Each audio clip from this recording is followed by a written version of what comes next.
Um, I know for me, this journey officially set off in '98. In 1998, I was a freshman in high school. At that time, I was really not sure of who and or what I am or where I wanted to go. You know, you have a certain sense of yourself at this time, but I'm 14, and just kind of staying under the radar, chilling. I know some things I didn't want. I remember I recognized that year how weak I was, and what brought this to my attention. I forget what the fight was about. Me and my youngest sister, we get into this fight, this wrestling match over something. And so we're downstairs in the red room, which most people call the living room, but we called it our red room because there was just red carpet in there and nothing else for several years growing up. That was like our playroom, and we still call it the red room to this day. Um, Me and Malcolm get into this fight, wrestling, fighting about something. I end up winning out, and I don't even know what the goal. I forget what it was about, but I remember going back to my bedroom. I go back to my bedroom, and I'm in my room, and I am tired. I'm like, dude, you almost lost the fight to your sister. Now we're 4 years apart. There's no circumstance, regardless of age, that is okay for you to lose a fight to your sister and your little sister at that. So I'm like, dude, you got to do something. So I started trying to do push-ups, right? So I remember specifically getting on the what before push-ups I did crunches. My crunches were lazy. I'm on the bed. I'm on my bed at mom and dad's house, and I'm watching Baywatch. I see the six packs. I'm trying to get my abs right. So I'm doing crunches, thinking I'm doing something. Not so much. And I get down to the ground and try to do some push-ups, and I couldn't do two. I can get one pathetic one, but after I went back down for number two and try to push back up, nothing. I just remember my face being in the carpet, and I never forget that because that's how I started. And how you start, it matters. So regardless of how much progress I've made since then, I never forget how I start. So even when I get to work with people, coaching and trainings and whatnot, I always make it a point to remember my first workout. I remember my first cardio session, like a real one. Oh my God, I wanted to cry. But anyway, um, back in my room, I'm a freshman. I'm trying to do these push-ups, and I don't know. I want to learn how to work out. Basically, I want to get stronger, and I'm tired. I was weak. I said I can't be this weak because if I'm weak now as a child, that means I'm gonna be weak as an adult as well. I need to change this. I remember going to airports. My dad would travel back home, or my mom would travel back home. At this time, where you could go to the corral where the bags would come out. It wasn't as restricted as things are now. Um, and I remember going there and watching grown men get their bags off of the corral thing, and I watched them struggle. And I was thinking in my head, like, I'm weak right now. I struggle to take the bag off of the rack now for my dad. So you mean to tell me even after I get older, I'm still going to be struggling and weak and feeling pathetic? I said, no, this is not for me. This whole feeling weak thing is for the birds. And so I had those experiences of always feeling just weak. I was a little quick. I had bad lungs, so I was on an inhaler for a time period. So I was decent, relatively speaking, in comparison to my siblings. Um, Especially my two sisters. I have three sisters in total, but two of them are older and younger. Dealing with sickle cell. So I was the healthiest out the bunch, you could say. Um, that being said, well, me and Malcolm for that matter, the two of us were. That being said, I didn't want to be weak like that, and that bothered me. That I saw that even as I was an adult, my weakness could continue, and that really just it vexed me at a very deep level. Um, so in freshman year, I had health for the first marking period, if I'm not mistaken. We had Mr. Gunter, and I remember learning about STDs and stuff for the first time, and one that has stayed with me to this day. I never forgot it from that moment in time. It was lipogranuloma. Something about the pictures he put up on that overhead projector. I'm like, y'all can keep that. What is this? But anyway, that has nothing to do with anything, but it just reminds me of freshman year. That being said, I am so since I know gym is an option. I know at our school we had an option of weightlifting, and I couldn't wait to get there. But I had first market period now. I have health, so I don't want to get it until second market period at the earliest. and I wanted to get into there. I wanted to start working out because I wanted to figure out what that looked like, and it just the concept of it intrigued me. So I remember I was walking down a hallway one day after school, and there was two individuals there. It was my man Marvin Lewis and Alonzo Blanding. They were in the hallway, and if I remember correctly, they're in the hallway, and Buster, they were huge. I know Marvin was. I'm trying to remember if Alonzo was. They were a huge Buster Rhymes fan. He had just dropped some album. Oh, I forget which one it was. I can see the cover in my head.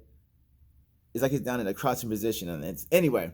But yeah, he had just dropped some album, and the album was fire. Of course, Busta Rhymes was killing it, especially then.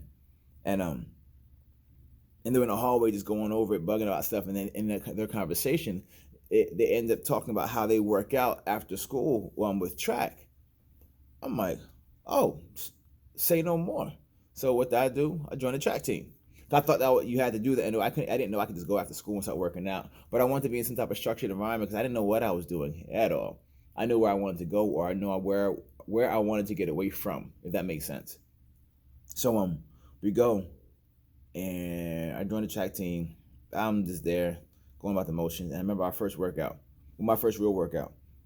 We're doing this. They had us do. He had us do a circuit.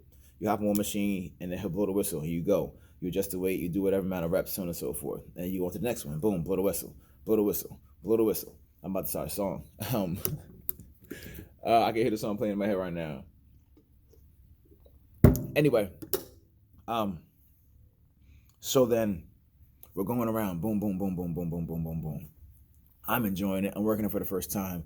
I remember that's the first time I ever saw blue and red spots. I got disoriented. I was doing back extensions, the old school back extensions, not the ones that have in gyms now. Your angle at like 45 degrees, and then say your angle at 45 degrees is where your body's hanging over, you're kind of coming down and up. If you've done this motion before for your lower back, sometimes people turn to the side to do their obliques. That's the back extensions I'm talking about. However, the older version, if I'm not mistaken, back in the days, used to be called hyperextension, or maybe I got the terms intermixed. But anyway, the one we had back in the day, you were perfectly horizontal. So your feet were up here too, and your body was out straight, and you're hanging down at a 90-degree angle at the bottom. So I remember hopping on that thing, going down and up. I got off that thing. The room was spinning. I never had my blood flow shift like that. And I thought it was freaking cool. I remember sitting back like, whoa. And I opened my eyes, and I just saw blue and red around the room. And when I look back on it, that's when I realized that I had issues. And because it didn't scare me, it excited me. I was like, what was that? Like finding out that nuance to the body, something about that made me ask, what else will happen? I'm curious. And it got this appetite going. So not realizing it in that moment in time. So we finished the workout. Everything's peace. I'm not sure what day of the week this is. Say it was a Monday, just for argument's sake, for conversation's sake. It's a Monday.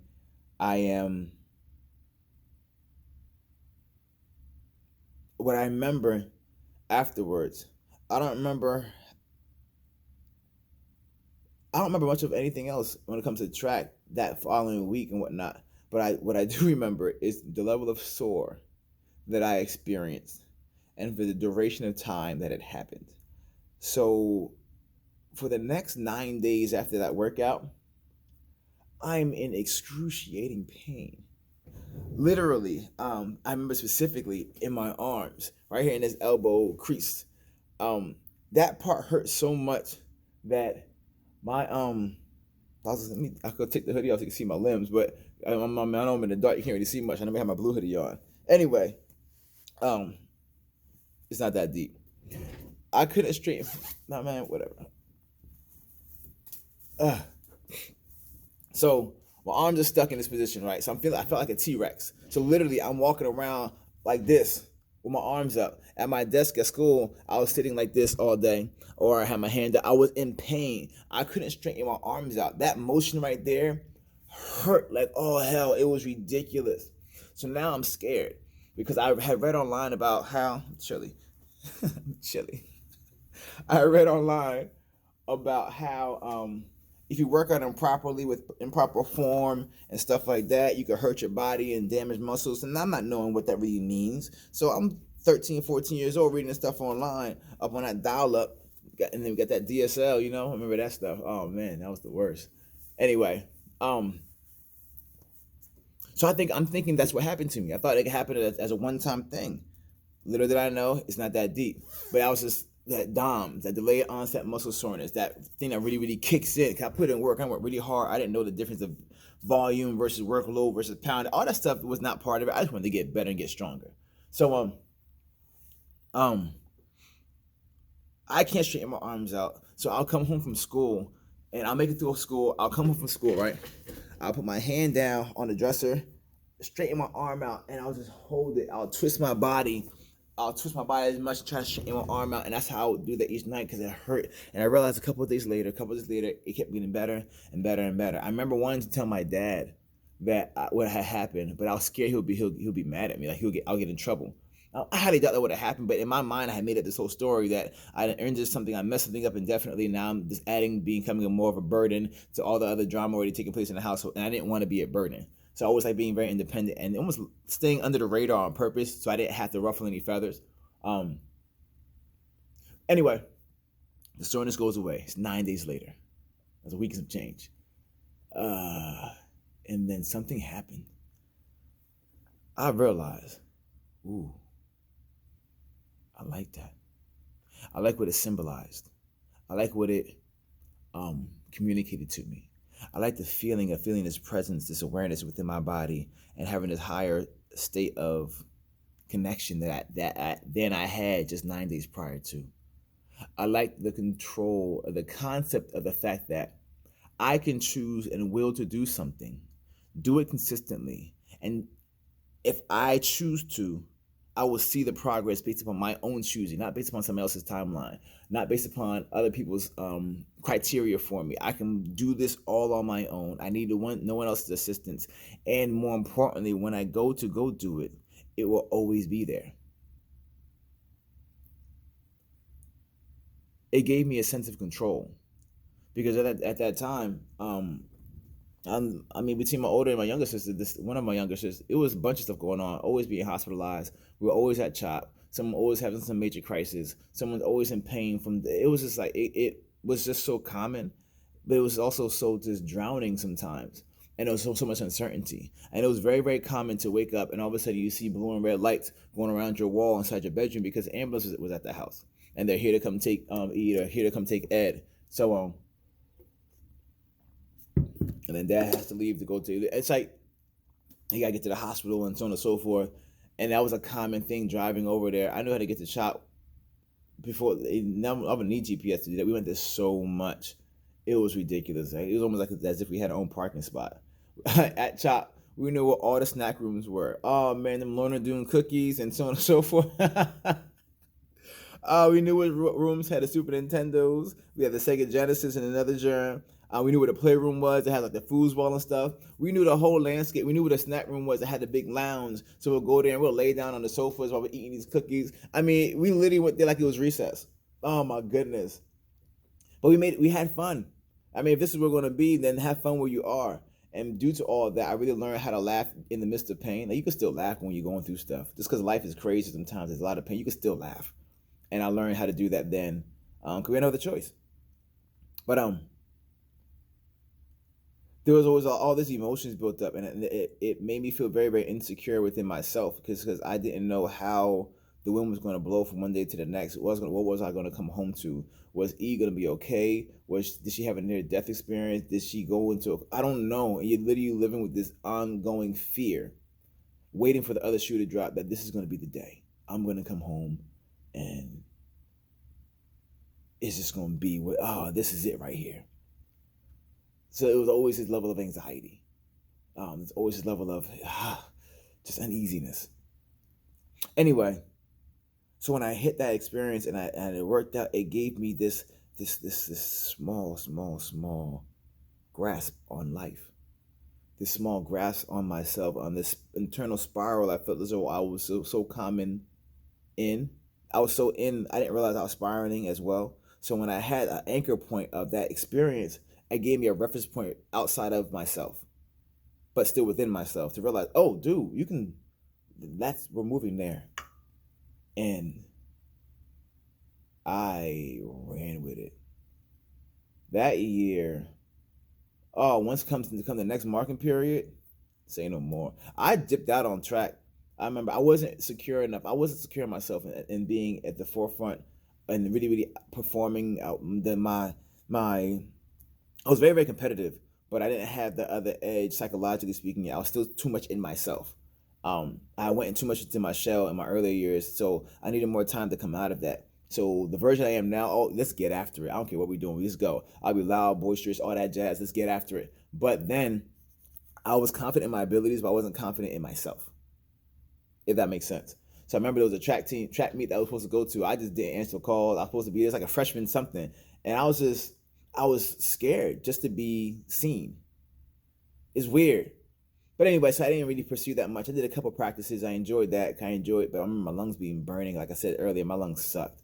But I wanted to get better. And I had the desire to. I just didn't have the will. I didn't have the work ethic yet. But I liked the weights. I was able to do that. So then I work out. Second market period, I'm in weightlifting. That's all I ever did. We would train. I don't care if I had first period gym or 10th period gym. Afterwards, I go back after school, work out again. Then I go home, homework and so forth, work out again. I trained maybe 2 or 3 times a day for years, especially that first year. Oh yes, I remember leaving events. We had some event at Twin Hills Elementary School, something my pops was doing with the PTA with my sister, and it was. I remember walking home just so I can go out and work out again. Mind you, I already worked out twice that day just to get a third one in. I worked out some time in school. I worked out right after school, and then it's now 7 p.m. I want to train again before I go to bed. I was I was obsessed with it, but it gave me this sense of power. You feel it within your body when you get into the flow, especially when you're coming from a place of a lot of chaotic energy sometimes, and you're clamoring to find an anchor. That anchor you're looking for can be potentially it's found within yourself, but you have to be able to center yourself, and you have to be able to connect with yourself, and that also allows you to ground yourself. And um I am extremely grateful to the fact that, or for the fact that I found this so early on. Because many of us, we have all the different stuff that take place, different traumas, different childhood, this and whatnot. But it's not until we are in our adulthood and we may be having kids or think about having kids ourselves that we go back and start sorting through some of the other dramas so that we can not pass it on to the next generation, so we can heal and be able to move forward. But I'm very, very grateful that this found me and or I found it at such an early age that it gave me time to have this outlet, a healthy outlet to process all this information that's going on internally that you can't even articulate with words, but you feel the weight of the emotion. And I still remember hearing the pain I felt in my heart. I forget how old I was, but I was upstairs and my sister, my older sister, she's in a pain crisis. It's going on for maybe a week or two, who knows. My mom's inside the room with her, and you can hear the hurt in her voice because she always say, I'm sorry, because it's when she's apologizing, the fact that she's in this pain. And I'm hearing that would make me upset. And then I remember hearing my sister say, I can hear it in my ear to this day, Mom, why did God do this to me? And I would hear those words and those things as a sibling, when you feel proud, it hits you in a certain way. And then who's this guy my parents is talking about that allowed some shit like this to happen? This doesn't make any sense to a 6-year-old kid. Why is my older sister my best friend, my everything, and she's my world? Why is she going through? We just went outside to play on a Friday afternoon. And just because of too much activity, now her body is in this panic crisis mode now. And it's been a week of just pain. So I remember getting on my knees in the bedroom and I would sit there and I would try to pray. I would try to pray and I'll be like, okay, God, I'm stronger than her. My body's stronger than her. Give it to me. I'll take it. I'll do that. I want it. You give it to me. And then when those prayers went unanswered, in the mind of a child, I said, okay, I will. I'm not gonna be too particular. I'll bargain with you. Okay, you don't have to give it to me forever. Give it to me for a year. Okay. I want her to go from birthday to birthday without any pain. Just for this one thing. Yeah. And then when that went unanswered, give it to me for a month. Give it to me for a day. Can she have an afternoon? God. And the prayer and just the anger, the confusion, the hurt. The feeling of this feeling like you just have no power. Because what you really want to be able to do, contrary to all the things that you can do, the things that you really, really want to be able to do, you just can't do. And there's nothing you can do to change that. You just have to sit there on the sidelines and just watch people suffer. You watch your parents suffer because they're watching the children suffer. You're watching your sister suffer. Then she's watching, and then she's suffering more because she's watching you suffer because you're suffering because she's suffering. You guys is in this whole realm of suffering. Everyone's just feeling just awful sometimes. And yet still, I'm so grateful. We had such an awesome childhood. My parents, they killed it in the midst of it all. Anyway, so you have years of all that energy inside of you. So when I had that experience, when I got to work out, I felt that reservoir of just energy having an outlet for the first time. If you ask my sister, my youngest sister used to always say, yeah, she's like, Tonga, he got anger issues. I used to have these lash outs sometimes. It's just, I didn't know what to do with the energy, and I didn't know how to process it. I didn't have a healthy means of doing so. And eventually you start doing just aggressive stuff sometimes, especially as a boy. Because you have that animal side, everyone does, but you have it sometimes and you don't know what to do with it or how to control it or how to tame it. It's like a fire that goes, it's like them fires out in Cali when the winds is blowing, it burns up everything. But that same fire, if you use it and harness it, can be magnificent. So for the first time, I felt that faucet open up, but it felt good. It felt healing. It just felt right. So I just wanted more. I wanted to open that faucet more and more. And as I opened the faucet more and all that energy started flowing into it, I started getting more and more addicted to the lifestyle and just to the training and going and working out and connecting with my body and feeling that, getting stronger, feeling more confident, and it just kept building and building and building. So why would I stop doing this? It's like a drug. It's like a high. It's like heroin. It's like, shoot me up. You sniff it. Oh man, you got this rush. Oh my goodness, it's a high upon high upon high upon high. Control. I'm doing it. I'm in control. I'm driving this vehicle. I dictate when it happens. I determine how much I use. I determine when I stop. I determine if I brake.